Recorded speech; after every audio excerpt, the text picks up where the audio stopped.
नमस्कार। आरसीआई के नवशिखर चैनल पर मैं पूजा आपका फिर से एक बार स्वागत करती हूँ। दोस्तों, आज हम फिर एक नए टॉपिक और एक नए गेस्ट के साथ आपके सामने आए हैं। आज का हमारा टॉपिक है educational programs for children with communication disorder. इस टॉपिक पे हमें और जानकारी देने के लिए हमारे साथ आज स्टूडियो में मौजूद हैं miss Rashmi Nair from NIMH। Hello ma'am, welcome to our show. दोस्तों, हम कम्युनिकेशन हमारा एक ऐसा प्रोसेस कहूँगी मैं, जो कि एक बेसिक प्रोसेस होता है जिससे कि बच्चा कम्युनिकेट मतलब अपनी फीलिंग शेयर करना, बताना, जो सबसे बेसिक स्टेप होता है जिसके थ्रू एक बच्चा and skeletal and mental retardation or intellectual disability. And for this topic, we have Mr. Ravi KM with us. Welcome, sir. Thank you. I would like to say to my viewers that if you have any queries regarding this topic, you can call us on our toll-free number, that is 1800111208. Our landline number is 265111611. Our fax number is 265111609. आप हमें email कर सकते हैं at rehabcouncil at rehabstd@ndc.vsnl.net.in, and for more information you can log on to our website, that is www.rehabcouncil.nic.in. So friends, हम आज की चर्चा start करते हैं। सर, जब करिकुलम की बात आती है, ये वर्ड जब डिसेबिलिटी फील्ड में कितना इम्पोर्टेंट है और इसका क्या मतलब होता है? Yes. Curriculum is very important word in every education field, not only in the general education, let it be in the field of special education also. Curriculum is very important. Curriculum is a word came from the term curus, which stands for pathway. Here in education, curriculum means which states about what to teach, how to teach, when to teach, where to teach, everything which is connected to education. That all will be described in a curriculum. So curriculum includes all the learning experiences provided to a student inside the classroom, outside the classroom, in a formal way, in non-formal manner. All the planned activities included in the school are part of the curriculum. When we look into the curriculum, let us see first what is the meaning of curriculum. Meaning of curriculum. Curriculum includes whatever learning that takes place within and outside the classroom and school, and even planned social learning is also included in it. It states that whatever learning takes place that within and outside the classroom and school. For example, in the classroom, we all of us know that according to the syllabus, according to the textbook, learning happens. It can be in the classroom, it can be in the laboratory, when we does practicals related to subjects, maybe science subjects or whatever it be, that includes in the curriculum. Also outside the classroom activities, for example, if you are in playground and you are participating in games, you are participating in sports activities, so the learning happens from those activities. You are participating in a youth festival conducted at the school, the learning happens from that. All are the part of curriculum. So curriculum is a vast term. It's whatever learning happens for a child. In very simple sentence we can say that whatever learning happens to a child in school or outside school all comes under the category of curriculum, which are planned, which is the characteristic is that curriculum is something which is pre-planned at a higher level. When it is in the general education, curriculum is planned by a committee of professionals, which includes teachers also and educators, higher educators also. But when it comes to the curriculum of children with intellectual disability or mental retardation, primarily the responsibility of the teacher, special educator who teaches the child with intellectual disability to prepare the curriculum, because we know that as per the characteristics of children with intellectual disability, vast individual differences are present in this particular population. So it is impossible to have a single curriculum which can be followed with all children. So the responsibility of planning curriculum for a child with intellectual disability lies on the classroom teacher. But in general education, the curriculum is planned for a particular age group, and most all over the country that particular curriculum is followed. Sir you were talking about planned social learning, तो sir ये planned social learning के कौन कौन से aspect हैं और ये किस तरह से पॉसिबल होता है? Yes, I said plant includes जो cognitive domain से connected है, जो भी आप अभी बताया, जैसे आप सिलेबस से रिलेटेड जो भी एकेडमिक एक्टिविटीज है वो सब प्लान्ड लर्निंग में आते हैं. In when we come to the social learning, as I said in the earlier example also, when a child play in playground with peers, maybe in a combination of two or in group games when they participate, so the interactions, the social interaction which a child have with his or her own peers, as that will lead to development in social skills like how to interact with people, how to understand others' feelings, how to wait for his or her own turn, or in later stage, okay, if it is a group game where you have to, for example, you take it a football as a game, so you have to pass the ball from one person to another. So how to share the things, how to interact with people, the members in the opposite team, all these things comes in the planned learning activities in playground. In the same can be in the classroom as well. When we plan an activity, cooperative learning activity is planned. For example, a project work or an assignment is given to a group of students, and they are expected to, group of 5 or 6 students, they are expected to work together and come out with the result. So in that case also, while they interact with each other, each of them develop the ability to understand others' way of thinking, others' opinion, respect others' opinion, and it also helps in improving the language skills, communication skills, which is very essential for social development, and also togetherness, the feeling of togetherness. And when they work together, the output leads to success in that particular activity. Otherwise, if one of them cannot complete the activity, then that leads to the problems in the group itself. The whole group is responsible for that. So there will be interdependence, positive interdependence also develop in these type of activities. So in a curriculum, when we plan it in a school, there are n number of situations where we get an opportunity to improve the children's social skills as well. So it's why that social skill is specifically mentioned here. When people hear about curriculum, they tend to believe that it is largely on academic part. No, it is not only academic component. It also includes other parts, emotional as well as psychomotor aspects of the learning included in the curriculum. So sir, can we say that ki curriculum should opt or should lead to the holistic development of the child? Exactly. A good curriculum always consider all these 3 domains of learning, that is cognitive, affective, and psychomotor domains of learning. And a curriculum which is prepared by considering all these will leads to holistic development of the child. Ultimate objective of education is holistic development of the child. Through that development, child will be able to contribute to the development of the country, development of the society. So the goals of curriculum which we develop, that also comes from the goals of the country, the developmental goals of the country, developmental goals of the society.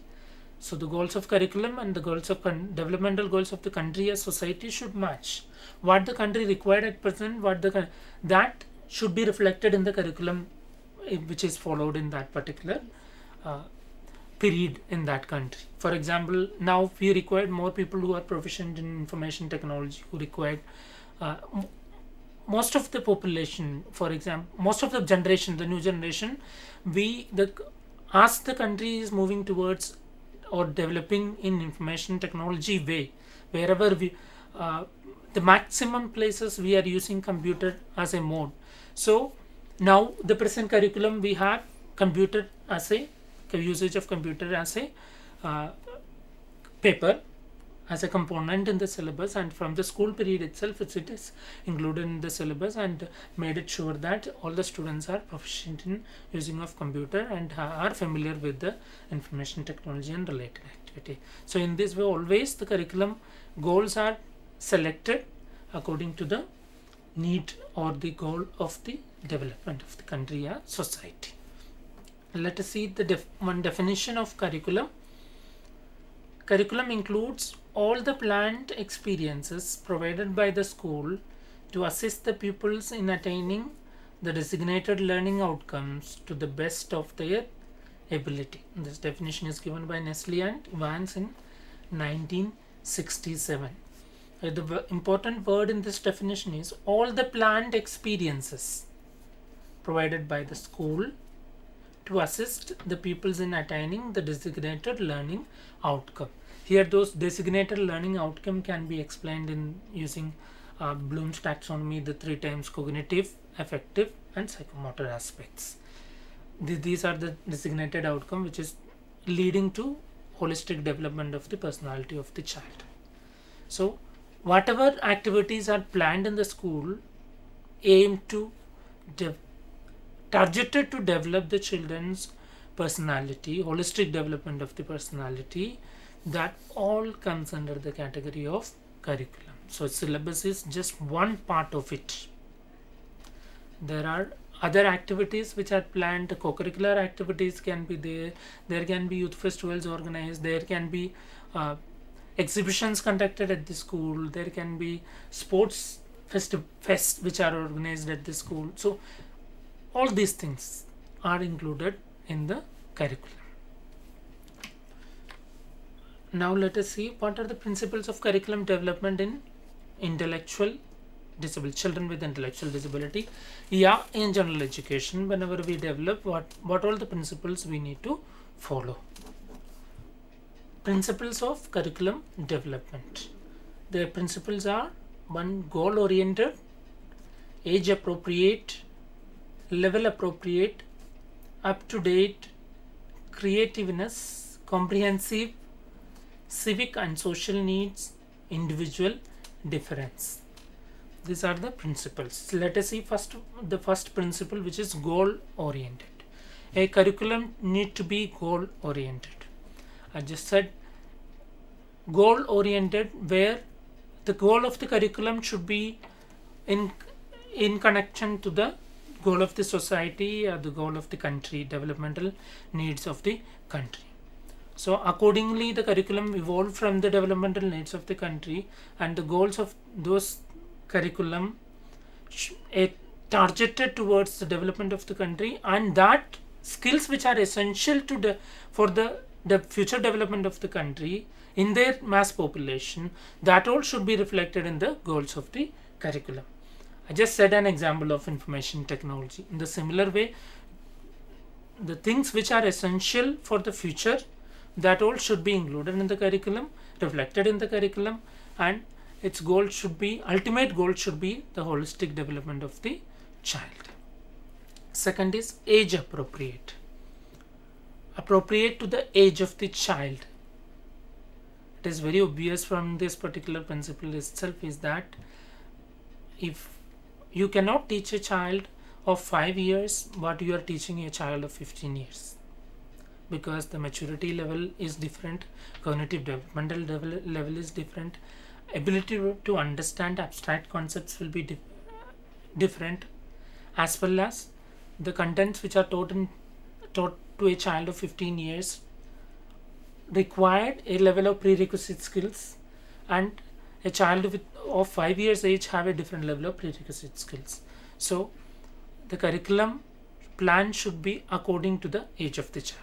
When we see specifically to children with intellectual disability, here also, yes, of course we need to consider age appropriateness also. Another factor which we consider the level of intellectual disability, but here of course the activities planned or the objectives of your curriculum also should be matched with the age of the child. You can a child of 15 to 18 years age group usually studies in pre-vocational class, and a child of 3 to 6 years, yeah, 6 to 9 years. 3 to 6 years studies in pre-primary and 6 to 9 years in primary. These two have different levels of objectives, yeah, different levels of contents in their curriculum. The reason is same, they both have a different level of maturity level, different developmental level, and they both have different prerequisite skills. Next, level appropriate, which I just mentioned, where level of intellectual disability is need to be taken into consideration. Children with mild intellectual disability, children with moderate intellectual disability, and children with severe or profound intellectual disability. In each of these levels, the intellectual limitations in intellectual function is various. Children with mild intellectual disability, their IQ intelligence quotient is in the range of 50 to 69, but when it comes to profound intellectual disability, it is below 20. In severe, it is 20 to 34. So, as the intellectual functioning is limited, mild in comparison to mild, severe intellectual disability have more limited intellectual functioning. So the curriculum content you select to teach a child with severe intellectual disability should be different from that of a child with mild intellectual disability, because of the biological reason of having less intellectual functioning, as well as other related prerequisite skills are also limited for this particular child with severe intellectual disability, as well as the method which you use to transact this curriculum or to teach, that also need to be more concretized, more simplified for a child with severe intellectual disability, but in comparison to a child with mild intellectual disability. Yes, of course, for a child with mild intellectual disability also required a concretized experiences to understand the concept, but for a child with severe intellectual disability, they need more concrete experiences, and they need to break down the task into more simpler components, more simpler subtasks that will facilitate their learning. Next principle is curriculum should be up to date. A curriculum which is up to date includes the recent development in the field. First, let us consider about a curriculum in a regular school where children without disability studies follows a science curriculum, which is in physics curriculum. So the recent development happens in this field. That, for example, you have we have not yet finalized about boson particles. Recently we had newspapers, we had news about it. So when those boson particles 100%, when it is proved, yes, there are existing particles like this, so then those type of components need to be included into the curriculum when it is proved. At present it is not completely proved, but when it is proved, those type of information which are at the earliest, it need to be included into the curriculum in order to keep it up to date. The recent information, recent development in the field need to be included into it. When it comes to intellectual disability, curriculum for children with intellectual disability also depends on the changing need of the society. Earlier we could have trained persons with intellectual disability in agriculture, but now we know in rural areas as well, agriculture is getting faded away in many parts. I'm not telling every part, in many parts of the country. So there you need to have other components into their curriculum. The skills, for example, if one particular area is famous for people who doing more carpentry work, so people have left away with agricultural work, and they more productive, more income generating activities they are indulging. So then you have to train a person with intellectual disability in that particular form of activities also, because the prerequisite skills which are required for carpentry and which are required for agriculture is different. So this prerequisite skills is developed from different levels. from primary, secondary, pre-vocational, in these various class levels, we develop these prerequisite skills for the children.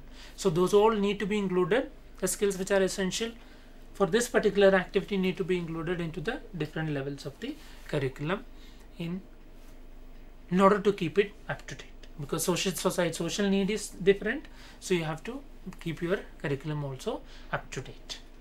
Another principle is that creative curriculum should promote creativeness among children. There should be sufficient opportunity for self-expression. We cannot impose anything on the children. As a teacher, you have to give opportunity for the children for their self-expression, give assignments, give projects, works, where they can show their creative ability, they can show their divergent thinking, facilitate questioning attitude of the children in the classroom, which will be helpful in promoting creativeness. Or always appreciate children who gives multiple views about one particular concept or multiple answers.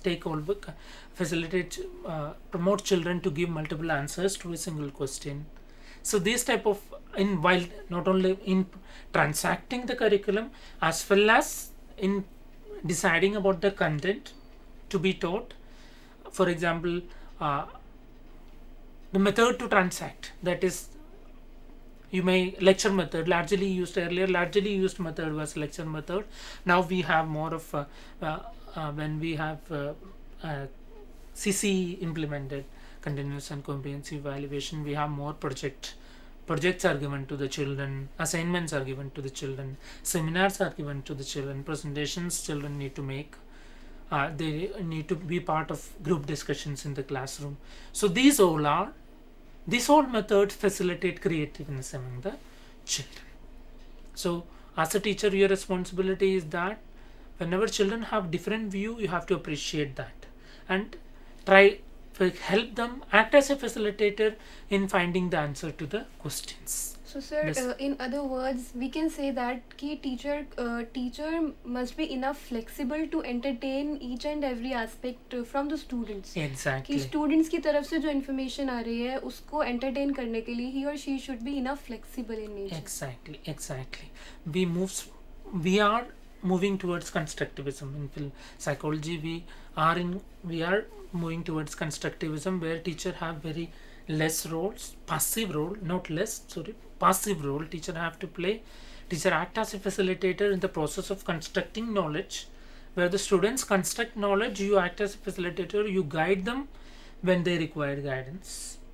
So that is where teacher need to be flexible, as you said exactly correctly. When the students have different opinions, you should have you should be ready to accommodate thoughts from the students as well. Yes, there can be a different view about it, and always appreciate students to support their own or justify their own point of view. That also very essential in developing creative thinking among children. They have to justify why they have given in those form of answer or in that way. When we come to children with intellectual disability, yes, we have limitations here. Due to the major characteristics, limitations in intellectual functioning, abstract thinking will be difficult for the children. So, but we know we have different levels of intellectual disability: mild, moderate, severe, and profound. And in that also, nearly 80% of persons with intellectual disability are of mild intellectual disability, which is having better abilities in the different levels of intellectual disability. So with those children, you can plan teaching activities which can facilitate their creative thinking, or their promote them to give different views, or their ability to you have to facilitate their different thoughts, different thinking process, and you have to appreciate them to say in front of others and justify for that itself. So the curriculum, the method can be in a way that which will promote the creative thinking of the children. as well as the curricular activities which you includes also need to be in a way that which promote the creative thinking. Next comes comprehensive. A curriculum need to be comprehensive. A comprehensive curriculum is that which includes almost every aspect which is need to be included in that, which does not miss any particular component. You know, when we look into school curriculum, we have for example, take up the science curriculum. What we studies in the 6th class and what we studies in the 7th class, almost same things we study, but in the 7th class here, in the 10th class when it comes, we learn more about that particular concept, basic concepts which you have studied in the 6th class. So the components are not missed in all these levels. 6th class also, 10th class also, basic components which are required in the curriculum, all are there. But when you move from class level to another class level, you learn more about it, more about each components. So a comprehensive curriculum is that which include every component which are essential, need to be included in it, which, for example, we can again relate with the cognitive, emotional and psychomotor aspects. All those needs of the children, whatever required, that all need to be included in the curriculum. And when it moves to different levels, its applicability increases, or the you acquire more information when you move from one level to another level. So friends, हमने देखा कि जब बात आती है curriculum की, सो curriculum में वो सारे प्लान्ड एक्सपीरियंसेस को इंक्लूड किया जाता है, जिसकी वजह से जो डेजिग्नेटेड आउटकम्स हैं, जो पॉसिबल डेजिग्नेटेड आउटकम्स हैं, वो हमें अच्छे से मिल पाएँ. और ऐसा नहीं है कि करिकुलम सिर्फ और सिर्फ एकेडमिक्स से रिलेटेड होता है, ये क्लासरूम लर्निंग से रिलेटेड होता है, as well as it is related to outside activities. जितने भी एजेंसीज हैं आउटसाइड ऑफ अ क्लासरूम, वहाँ से भी एक प्लान्ड वे में, एक सिस्टमैटिक वे में इंफॉर्मेशन गेन करी जाती है. And the ultimate aim of curriculum planning is to achieve holistic development of the child in cognitive, cognitive and affected areas and affection. So ये सारी चीज़ें ध्यान में रखते हुए holistic development के लिए curriculum को plan किया जाता है. और जब बात आती है principles of curriculum development की, so we have so many principles. पहला आता है curriculum should be goal oriented. Another one, it should be age appropriate, it should be according to the level of the child, and it should be up to date to match the global trends. Then it should be enough creative from the side of the teacher, as well as it should give a platform to the student to enhance or to show his or her creativity. Then it should be enough comprehensive. So हमने देखा कि curriculum के जो principles हैं वो इस तरह से डिज़ाइन करे गए हैं कि इसमें जितना भी सेल्फ एक्सप्रेशन है उसको इंक्रीज़ कर पाएँ बच्चे में, और जो उसका ओवरऑल डेवलपमेंट है वो अच्छे से हो पाए. फ्रेंड्स, आप हमारे साथ बने रहिए. We will be right back after a short break.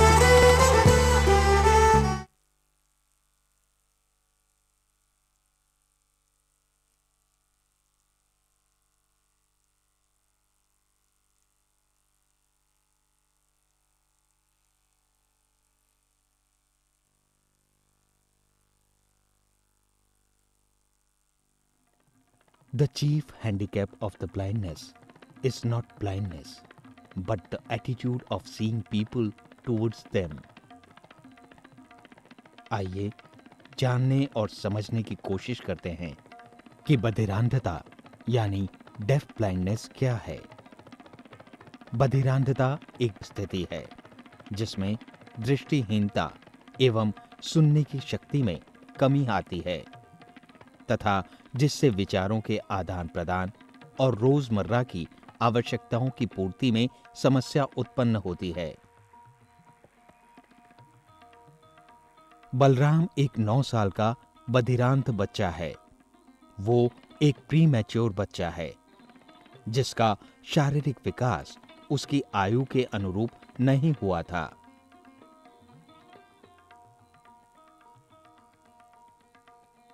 वो एक निम्न वर्गीय श्रेणी से संबंध रखता है तथा 5 साल से लगातार national association for blind Delhi के प्रशिक्षण कार्यक्रम से संलग्न है। इन 5 सालों के अंतर्गत उसे रोजमर्रा के कामों में, हलन चलन में, उसकी शैक्षणिक जरूरतों के अनुसार संप्रेषण द्वारा प्रशिक्षण दिया गया है जिससे वो इन सब क्रियाओं में स्वावलंबी बन सके। बलराम बिना किसी सहायता के चाकू से फलों को काट सकता है।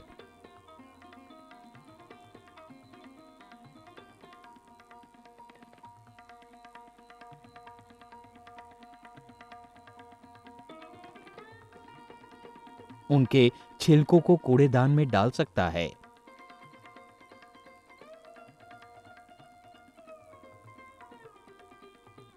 अपने बर्तनों को खुद साफ कर सकता है।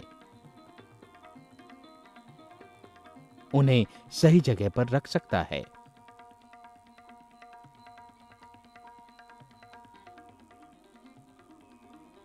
सही बर्तनों का चयन करके खुद खाना खाता है।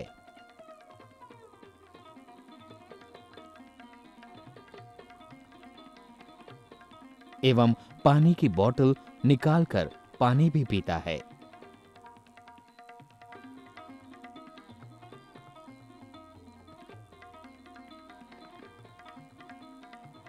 इन सभी क्रियाओं में वो टेक्चुअल साइन लैंग्वेज से निर्देशों को ग्रहण करता है और अपने भावों को व्यक्त करता है।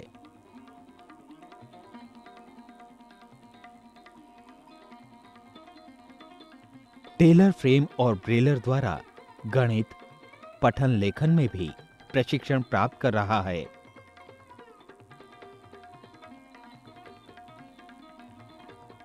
सभी बच्चों की तरह उसका भी एक मनपसंद खेल है। उसे सेल फोन को अपने कानों पर लगाकर उसका कंपन महसूस करना अच्छा लगता है। कहा जाता है, walking with a friend in dark is better than walking alone in light. कहने का तात्पर्य है कि वो लॉन्ग केन travel, tactile path,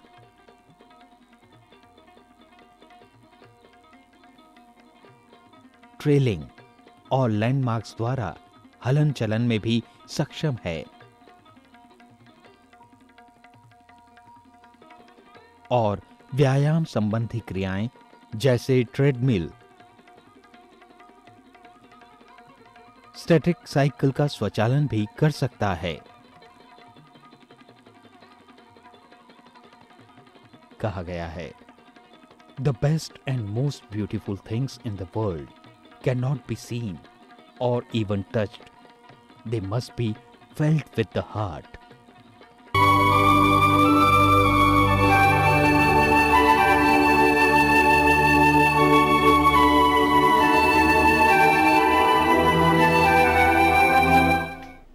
welcome back friends. आज हम डिस्कस कर रहे हैं about curriculum development, curricular domains and levels for children with mental retardation और इंटेलेक्चुअल डिसेबिलिटी। ब्रेक पे जाने से पहले हमने देखा कि करिकुलम डेवलपमेंट क्या होता है और उसके प्रिंसिपल्स कौन कौन से हैं। सो सर, अगर बात आती है सोशल एस्पेक्ट की, किस तरह से हम प्रिंसिपल को डिफाइन करेंगे? Social aspect, when we will see it, we have already seen that individual and social needs of the society also need community and social needs of the society, so need to be taken into consideration for while developing the curriculum. Like previously I just explained that when the need of the society changes, accordingly the curriculum goals also need to be modified, the contents in the curriculum also need to be modified, and accordingly the need of the country, developmental need of the country changes. So the country required a form of citizens who are able to handle these type of information. So that type of like a generation need to be created through education. So that is done through curriculum modification, yeah, curriculum preparation. When the need, the country's need reflected in the curriculum, convert them into information or knowledge in the form of knowledge and information that is transacted to the children. So the children, when they pass out, they will be suitable for the need of the country. So they will directly support the development of the country. So the other principle which is very important in curriculum development is individual differences. A curriculum should take care of the individual differences among the children. We know individual differences is present in every human being. Every human being, individual differences are present. Let it be a child with intellectual disability, let it be a person with intellectual disability, let it be a person without any disability. Individual differences are present. No two individuals are same in their, especially when we speak about learning, in their learning abilities, yeah, way of learning, their pace of learning, in their style of learning. All individuals are different from each other. So when we considered about general education curriculum, as of course there are also individual differences are present, and the needs of the children need to be taken into consideration. But when it comes to intellectual disability, this principle have much more significance.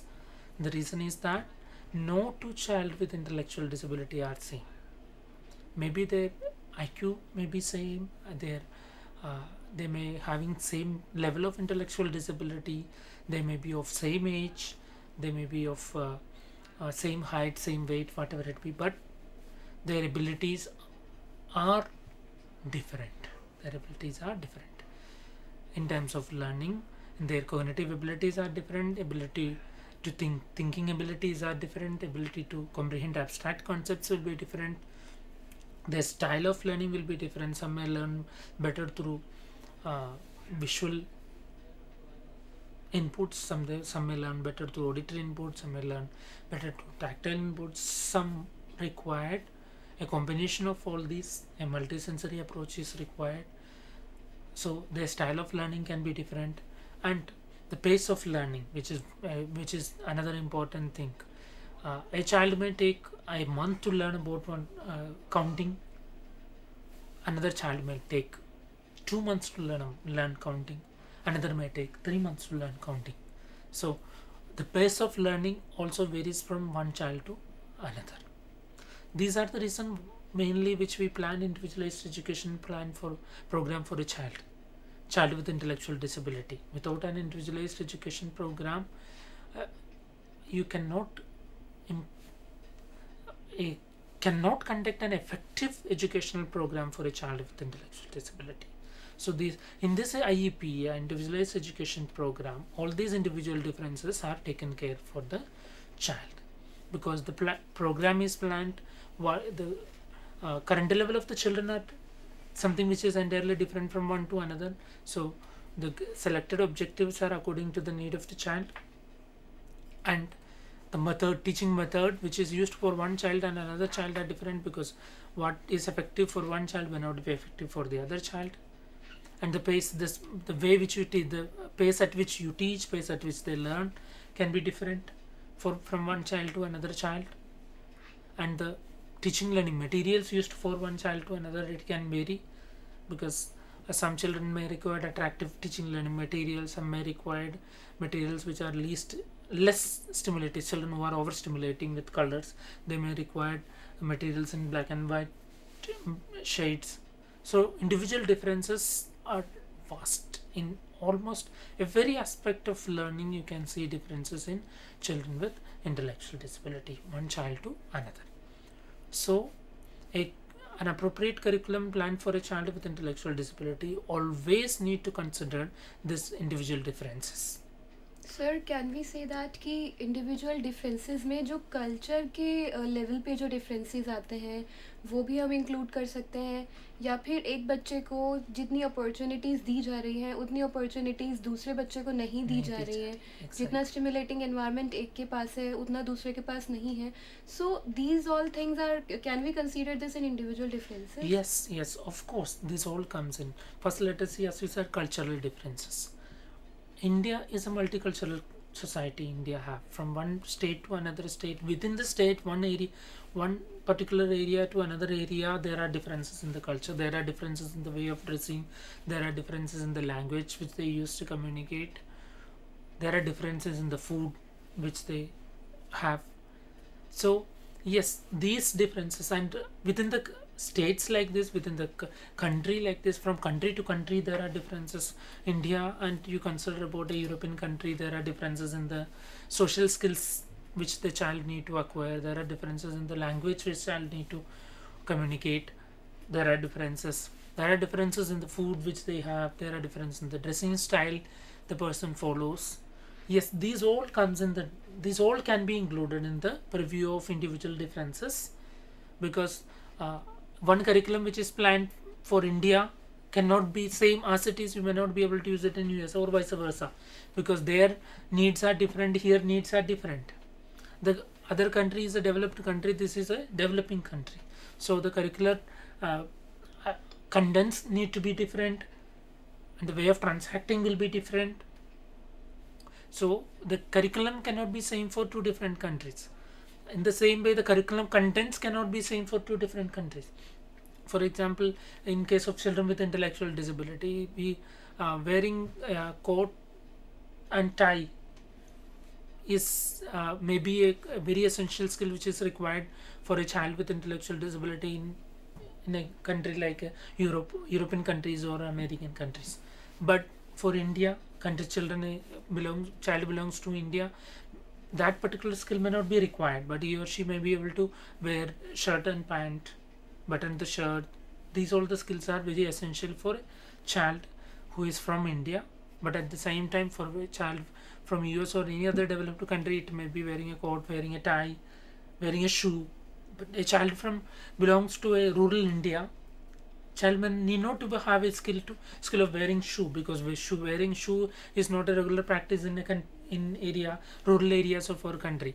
But if the child is belong to metro parts of our country like Delhi, Mumbai, Kolkata, or cities majorly, so their children require the skill, because it is an important part of the school uniform itself now in the metro cities. But in the urban rural area, it may not be the fact. Yes, that comes into cultural differences comes, the differences from within the area to area differences comes. All these can be included in the purview of individual differences. And another is that exposure given to the child. One child, what exposure receives, and another child can be different. Maybe one child's parents will be more aware about the disability in comparison with the other child. Parents will be more aware about the need of the child. So that child's parent may give more exposure to the child in comparison to the other child. And the society also, there can be, where do you live also matters. There can be society which are having more positive attitudes towards person with a disability. There can be neighbors who are not that positive towards the person with a disability, so their also exposure get affected. So that also can be in the individual differences. So individual difference is a vast term which is very importantly need to be included in the curriculum for a child with intellectual disability. Now let us see approaches to curriculum development. In that, ecological approach, multisensory approach, and diagnostic prescriptive teaching are which we are going to discuss today. First is ecological approach. In ecological approach, ecology stands for the environment.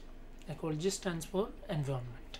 So an ecological approach, when we follow the curriculum development, in that first what we do is an ecological assessment, where you find out what are the different environments in which child have to perform the activities.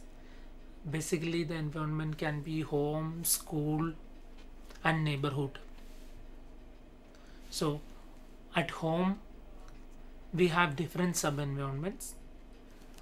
Kitchen is a sub environment, toilet is another sub environment, living room is another sub environment, bedroom is another sub environment.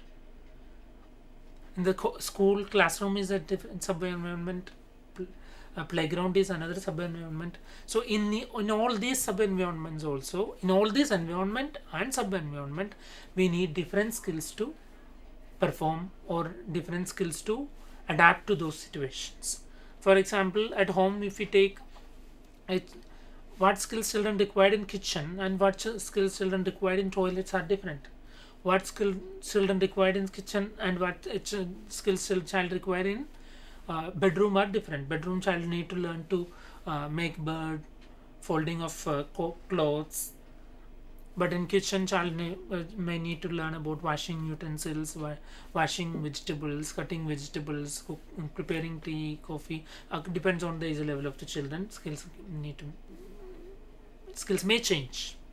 And there also another factor which we need to consider when we conduct environmental assessment is that in one sub environment there are two children. Suppose there are two children in one child's house kitchen, they may use operate tap to take water. In another child's house and kitchen, they may take water from a bucket using a mug. So these two are two different skills children required. So when you conduct an environmental assessment, you need to note down all these small but very significant informations, and you need to inculcate in your curriculum for the child. So if you teach the child to open a tap and take water, but at the child's home there is no tap, child have to use mug to pick up water from the bucket, then there will not be much application for the skill which you have taught to the child in the school. So in this way, an ecological curriculum conduct ecological assessment, find out the present environment and future environment at which child have to perform the skills and plan, include those aspects into the curriculum and prepare the curriculum accordingly, use the teaching methods accordingly, use teaching learning materials accordingly, and help the child to perform maximum possible at the independency level all those activity at his or her environment. So sir, do we have to take care of the barriers present in the environment? Exactly. जो भी physical barriers हैं, जो भी attitudinal barriers हैं, बच्चे के acceptance को लेकर, जो भी नज़रिया है family का, society का, so क्या वो हम ecological approach में include कर सकते हैं? Yes, that needs to be essentially need to be included. Physical barriers, when we think about physical barriers which are present at home, barriers which are present at different environment like school, a neighborhood, that need to be taken into consideration, and wherever possible, depend comparison with by considering the ability of the children, you wherever possible make adaptations, make assistive supports with the child, which can help the child to overcome these barriers and perform the activity at an independence level. So making adaptations to the materials, day-to-day living with जो भी materials in their day-to-day life they are using, make adaptations to those materials, and you help them prepare the children to use those materials so that they can overcome the barriers and you perform the activities at a level of independence.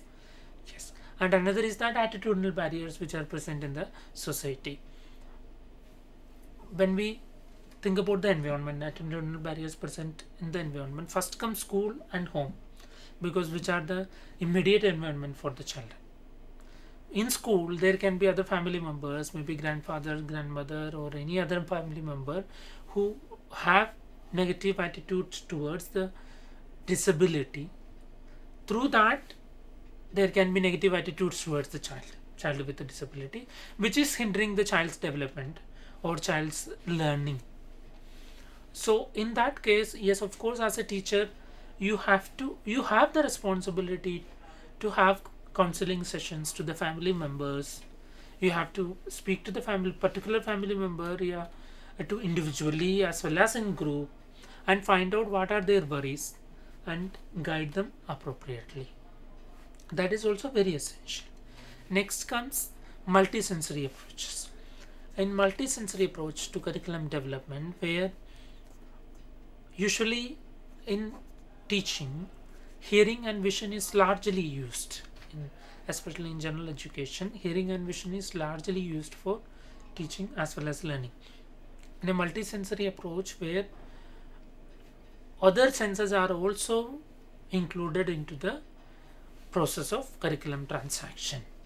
So your curriculum is planned in a way that where you need to use other senses of the child as well: tactile senses, auditory senses, visual and kinesthetic sense of the child need to be used in order to transact the curriculum to the children. So the activities planned in the curriculum, the content selected, all should be in accordance with the multi-senses, to utilize the multi-senses of the children. There are different multi-sensory approaches present, like one developed by Madam Maria Montessori. Another we have Fernald Wacht approach, Fernald visual, auditory, kinesthetic and tactile approach. These can be used for developing curriculum for children with intellectual disability. Here let me tell you, multi-sensory approach is very essential in curriculum transaction for children with intellectual disability, because learning which happens through multi-sensory modes helps to retain the concepts learned as well as to concretize the concepts which are present in front of them faster in comparison with methods which are only depends on vision, yeah, hearing. So whatever the method, whatever the curriculum which you follow, whatever the curriculum content you follow, but remember to use multisensory method in transacting that curriculum. Next comes diagnostic prescriptive teaching, another method we have in curriculum development, which is something evolved from medical model of disability rehabilitation. In diagnostic prescriptive teaching, through educational assessment, you diagnose the problem, and based on the assessment result, you prescribe a solution to it, prescribe teaching method. The prescription stands for here planning the intervention, then implement it, modify it, then again accordingly modify your objectives, then again conduct, if required, conduct assessment in relation to that particular objective, then plan program, then again implement. So it's a cycle. It's a cycle. Diagnostic prescriptive teaching is a cyclic process where conduct assessment, prescribe modifications, yeah, prescribe intervention plan, then intervene it, conduct evaluation, modify the program, then again re-implement it. In that way, this cycle process goes on. These are the approaches to developing curriculum for a child with intellectual disability. First, we have seen ecological approach and multisensory approach, then diagnostic prescriptive teaching. In practice, when we look into an approach which uses all these, which takes the better parts of all these, would be the most effective one for children with intellectual disability. Of course, the curriculum which you plan have to take care of the environmental aspect of the child. The transaction should take care of multisensory aspect, and it should be planned in a way that there should be scope for modifications whenever required through your formative assessment, evaluation, summative assessment or evaluation. There should be provision for modifications in the program, and the assessment should be targeted to find out the strength and weakness of the child in one particular area, which will helps to suggest an appropriate prescription or an intervention plan, and accordingly modifications and implementation, evaluation and modifications happens. So an eclectic approach which includes all these would be an effective method for a child with intellectual disability. Next, curriculum for children with intellectual disability. A curriculum for child with intellectual disability should be a functional curriculum which aims to personal adequacy, social competency, and economic independence of children with intellectual disability. When we spoke about curriculum for children with intellectual disability, we have seen that a general curriculum, following a general curriculum or a curriculum which is followed in the regular school, would be difficult for a child with intellectual disability in schools, in their educational programs. The reason is that for child with sensory impairment, visual or hearing impairment, have their intellectual abilities intact, but a child with intellectual disability, limitations are there in the intellectual functioning. So the curriculum followed in the regular education cannot be followed by children with intellectual disability as it is. But today we are moving towards inclusive education, so the curriculum with modifications can be followed by children with mild intellectual disabilities or children with higher abilities, children with intellectual disability who have better skills to adapt to the general education system or inclusive education system.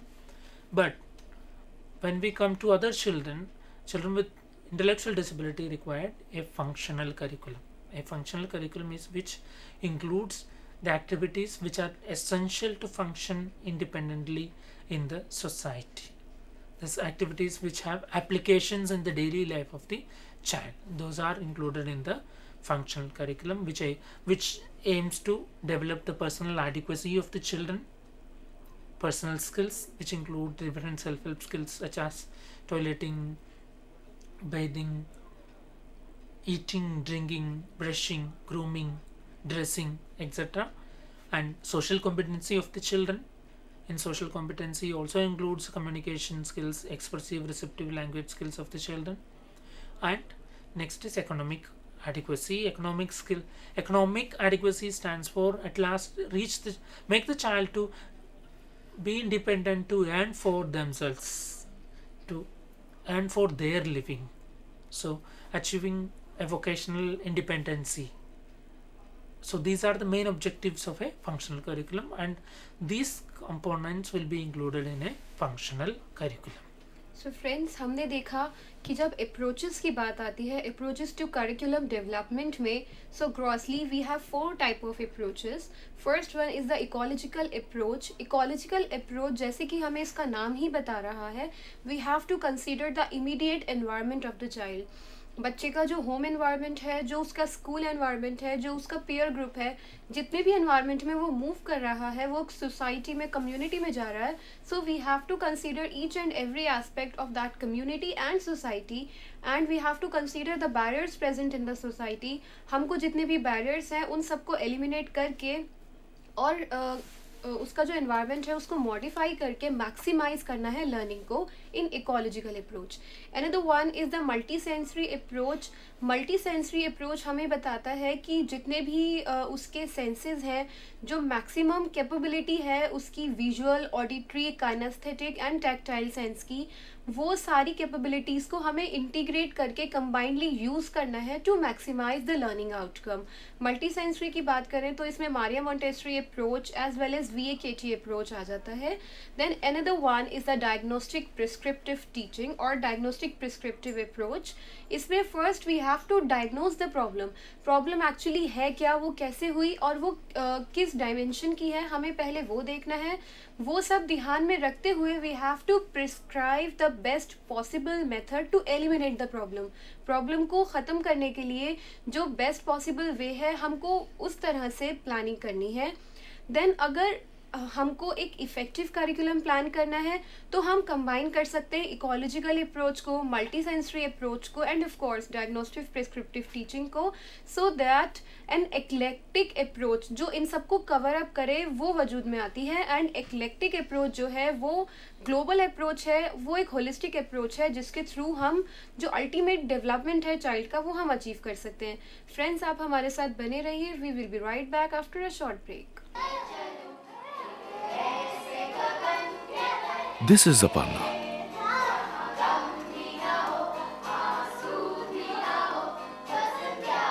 She loves chess and Shah Rukh Khan.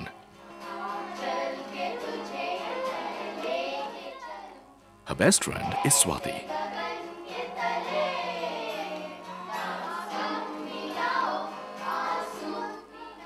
She also has visual impairment.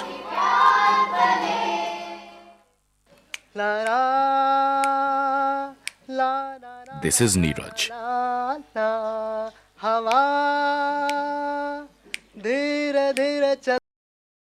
He plays many instruments.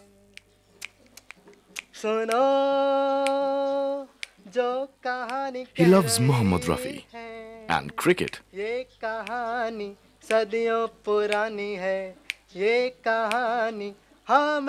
He also uses crutches for mobility. चंदा है तू मेरा सूरज है तू This is Raj Bala. मेरी आँखों का तारा है तू जीती हूँ मैं बस तुझे देख कर With her husband and daughter.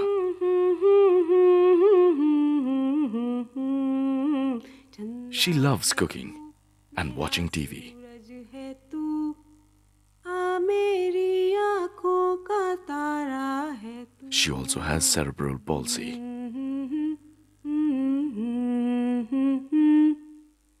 Look beyond the disability. Look at the person. प्रथम 3 वर्ष में ही दिखाई पड़ते हैं, जैसे असंगत खेल, असमान स्थूल एवं सूक्ष्म गामक क्रियाएं, शाब्दिक संकेतों पर अभिव्यक्ति न देना, Where is the cup? देखो, open your eyes, open करो, open करके, open. नियमित कार्यक्रम परिवर्तन का विरोध करना एवं अवलोकनीय शारीरिक उच्च स्तरीय या निम्न स्तरीय क्रियाकलाप। UNCRPD 2007 सेक्शन 1 ऑफ आर्टिकल 4 निशक्तता के क्षेत्र में कार्यरत प्रोफेशनल के प्रशिक्षण पर महत्व देता है। ऑटिज्म के क्षेत्र में सरकारी एवं गैर सरकारी संस्थाएं कार्यरत हैं, जो भारतीय पुनर्वास परिषद द्वारा पंजीकृत हैं। Society for advance study in rehabilitation एक ऐसी ही गैर सरकारी संस्था है। कनिष्क 13 साल का एक ऑटिस्टिक बच्चा है, जो इसी संस्था से प्रशिक्षण प्राप्त कर रहा है। असंगत क्रियाएं, कार्यकलापों में निरस्ता,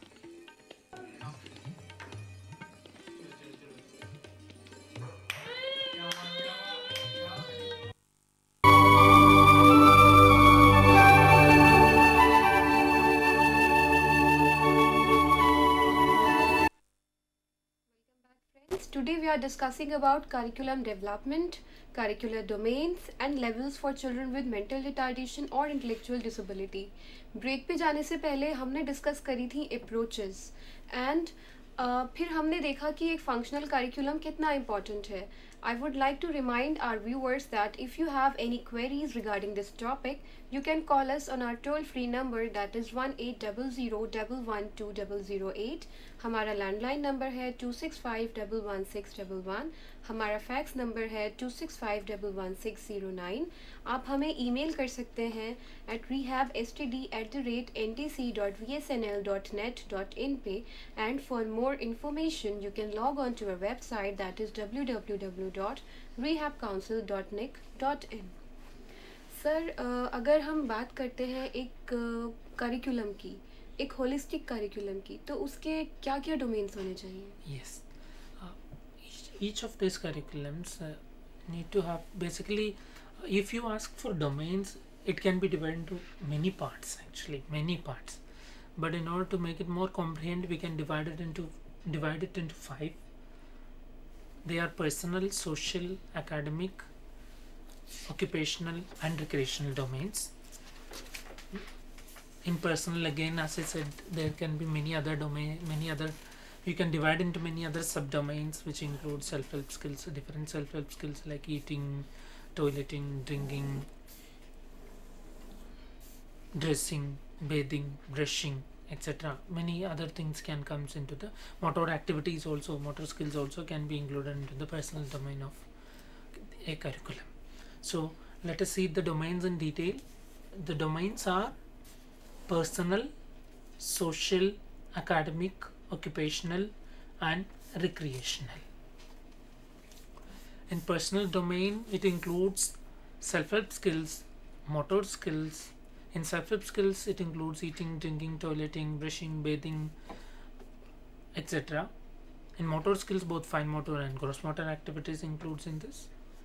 Next is social domain. Social domain includes language, both receptive and expressive, and other social skills, necessary social skills which are essential to function independently in the society.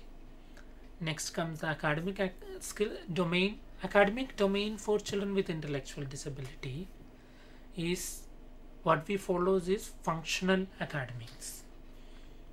Functional academics is that the academic skills which are essential to function independently in the society, or academic skills which are essential to fulfill the day-to-day needs of your life. They are functional academics. These functional academics can be divided into basically into 3 areas: functional reading, functional writing and functional arithmetic. Functional reading includes reading skills which are essential to function independently in the society, like reading signboards, reading names. Then the later stages it comes reading newspaper, reading before that reading bus boards, reading functional words like danger, drinking water, chemist, hospital, etc. And the later stage reading newspaper, reading magazines, etc. Reading in sentences, reading in paragraphs, comprehension, etc. comes. But at the beginning stage it is importantly the skills, reading skills which are essential to function independently in the society. In functional writing, again, its writing skills essential to live independently. It includes writing of name or writing of address, filling up of a biodata form, filling up of a railway reservation form, filling up of a bank deposit slip or withdrawal slip, etc. includes in functional writing. It can move up to the later stage, writing of sentences, writing about creative writing also can come under this, but at the beginning stages it basic essential skills function to function independently comes in that. Then comes functional arithmetic. Arithmetic can be divided into number, time, money and measurement. Number, it starts from pre-numbers concepts. In all these area pre-concepts are there, of course. Number starts with meaningful counting, identification of number, writing of number. Then comes arithmetic, where you does computational skills, addition, subtraction, multiplication, division accordingly. In each of these areas are also divided into simpler subtasks. Addition is divided into single digit addition, double digit addition without carryover, double digit addition with carryover. In the similar way, subtraction also divided. Next comes time. In time area, time is essential skill to function independently in the society in order to maintain, because if you at the later stage child may get employed, child need to maintain punctuality there. Or also in our day-to-day functioning, we need to check time, and accordingly you maintain your appointments, etc. So in time comes identification of clock, then identifying time in hours, in half an hour, in 15 minutes, 45 minutes, in 5 minutes, in minutes, etc. comes in that time.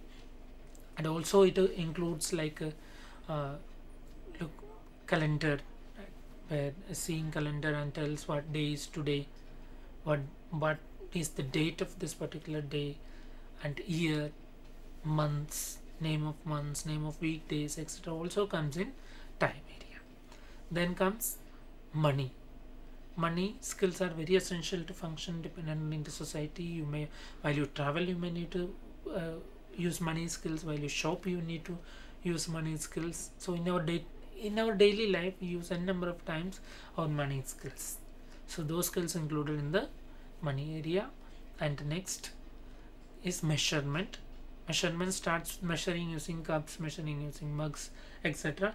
At the later stage, it comes up to measuring in kilograms, liters, or measuring using a tape, etc. Because they are also at a later stage.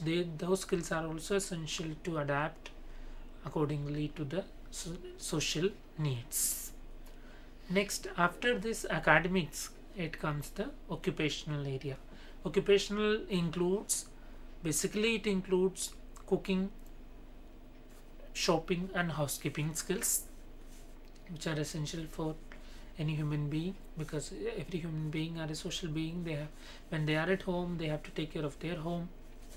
When they have to cook for themselves, they have to cook, sometimes they have to cook for others, they have to shop for themselves, shop for others, shop for the family.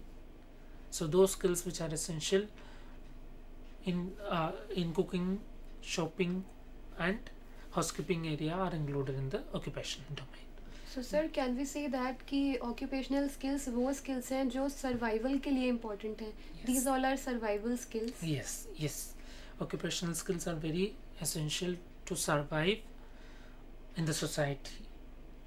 Next comes the recreational area, which is very important for children with intellectual disability, because children with intellectual disability, a person with intellectual disability have much free time in their life in comparison with other persons. So using those time effectively, in order, because if they cannot use the free time effectively, many behavior problems are expressed by persons with intellectual disability. So recreational skills helps them in utilizing the free time effectively. So the recreational skills taught at schools helps them to use their free time effectively. So recreation is essential for everybody, not only for person without disability. Person with a disability also, recreation skills are essential. So using effectively those free time, that is taught through recreational skills. Some productive outcomes can be maybe like if a child likes to prepare, likes to in gardening activities, then maybe like gardening itself can be okay for employment at the later stage itself for the child. So these are the domains. Basically, these are the domains included in the curriculum. I repeat once again, they are one personal, and social, academic, occupational and recreational. Then the curriculum for a child with intellectual disability are again divided into different levels. Those levels are, the levels are pre-primary, primary, secondary, pre-vocational. These are the levels. These levels are divided according to the age group. Pre-primary is 3 to 6 years, primary is 6 to 9 years, secondary is 10 to 14 years, pre-vocational is 15 to 18 years. Yes, before 3 to 6 years we have educational programs, but we call it as early intervention programs, which provides to the children. Yes, that is very essential. Early intervention program are also very essential as due to the crucial timings, the period 0 to 3 years, which are very essential for the development of the child. The major development happens during that period, so the stimulation which is given in that period can facilitate the development of the child. When after that we start the education with pre-primary 3 to 6 years, and then child moves to primary, then child moves to secondary and then to the pre-vocational. After pre-vocational level, vocational training is provided to the children, and after vocational training they are placed in different employment. Now let us see in detail what are the different curricular contents in these different levels. In levels and in domains. In personal domain, in pre-primary area, what are the content, in primary what are, because in each of these levels there are differences in the contents as well. So let us look into the personal domain first. At different levels, what are the different contents. In personal domain, at the pre-primary level, like in pre-primary we can divide into three, basically eating, toileting and dressing, the pre-primary level. In eating, the training starts with chewing and swallowing food, hold and drink water on a glass, and then eat mixed food by self. Chew and swallow food. This is chewing and swallowing is one of the skill which is very essential for a child to learn to eat food. So that is taught at the beginning, and non-sticky food items can be used to train the children to chew and swallow, and that, as well as at the beginning to train eating skills, you can use non-sticky food, because some children does not like sticky food, so you may use non-sticky foods to start training with those children. And the later stage, the skills which you will try to transact is that you provide the food which is mixed and train the child to eat by himself or herself. So in the beginning stage where chewing and swallowing is trained, you feed the child have to chew and swallow. At the later stage, you make the child to pick up the food and eat it, but you mix and give it. In toileting area, the skills which are trained are sit on potty, indicate need, take off cloth. These are major skills which we trains, like training to sit on the potty. All other assistance will be provided by the parents or teacher. Next comes indicating need. Whenever you train the child to use toilet, that time whenever you take the child to toilet, that always prompt the child to say that I am going to toilet, if the child can speak. Otherwise, if the child do not have speech, help the child to express it through gestures, so that child will be able to relate with the activity and the communication which the parents does. So the need to be expressed. And another thing which we train them is to take off cloth. When you go to the toilet and take off the cloth, including undergarments, removing cloth, need to be trained to the child at pre-primary level. When it comes to dressing area, it includes take off unbuttoned clothes, wear undergarments, wear slippers and shoes without shoelace. So the dressing area includes wearing shoes, wearing slippers, wearing shoes also, as well as wearing and removing and wearing dress. In dressing, first skill which we train is removing dress, because which is very essential for the children in the previous area also, which in toileting skills also children require removing skill at the beginning. So removing dress and fastening dress need to be trained at the beginning. Then parallelly we can train the children to wear shoe which do not have lace, wear slippers or sandals which do not have buckles. Wearing that can be trained at the pre-primary level. When it comes to primary level, in eating area we train to eat complete meals without spilling, ask for curries, take water from tap or filter to drink, wash hand before eating. In toileting, clean self after defecation, flushes or pours water after toileting. In dressing area, unfasten clothes with zip, press button, hooks, etc. with different buttons forms. When it come to eating, it was in pre-primary. It was training to chew, training to swallow, and training to eat mixed food. Here, training to mix and eat food. So a complete meal how to eat. That training will be given in the primary level, because by the pre-primary, when the child crosses pre-primary level, children are expected to acquire the skills to chew and swallow food and eat mixed food. Here let me tell you, each levels from one level to another level, it is a continuation of the curriculum. What is taught at the pre-primary level, the higher skills of those skills are taught at the next level, primary level, secondary level, pre-vocational level. So by primary level, children are expected to have food by themselves, independently. Then if they required curries, ask for the curries. They are also expected to eat food with different side dishes. And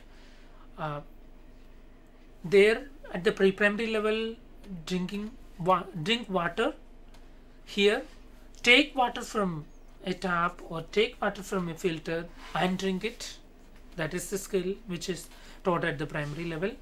And another skill taught is wash hand before eating. So you can understand that from when we move from pre-primary to primary, how the difficulty levels in the skill areas or the contents of the curriculum changes. When it comes to toileting, there it was to sit on the potty. Here it is, now here we are training the child to wash after defecation, then after that to flush or to pour water after it.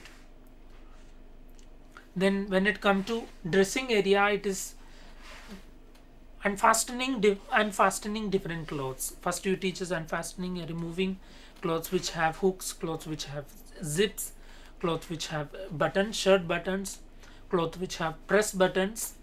So different clothes, unfastening those clothes will be the first task. Then comes fastening, wearing clothes with these different buttons. That will be in the primary level. Remember, pre-primary level, it is basically removing cloth when it is unbuttoned. Okay. Next, when we move to secondary level, there almost you are expected to achieve, the child is expected to achieve eating skills. Almost all the eating skills independently child is should be able to eat.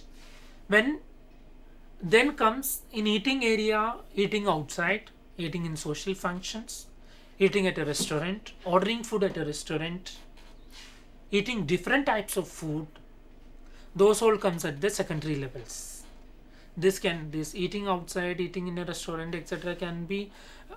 You may also see in the occupational area as well, but they are included in the later level curriculum, secondary and pre-vocational level curriculum. Then the other area which we focus in this are bathing skills of the children. In the previous levels also we focus on bathing skills like pre-primary and primary levels. Here you make train the child to take bath by closing the door. In toileting, use toilet his or her own when it is in need. In dressing, choose cloth appropriate to weather condition. Dress and groom suitably to go out. Place dirty clothes for washing. When we see the toileting area, use toilet on his or her own. When the child is outside, see the board which shows the sign shows toilets and read that term and understand it as a toilet and select the appropriate toilet, gents and ladies toilet accordingly, and use it. Otherwise, ask somebody to find out where is the toilet. Ask and take the help. So use by themselves.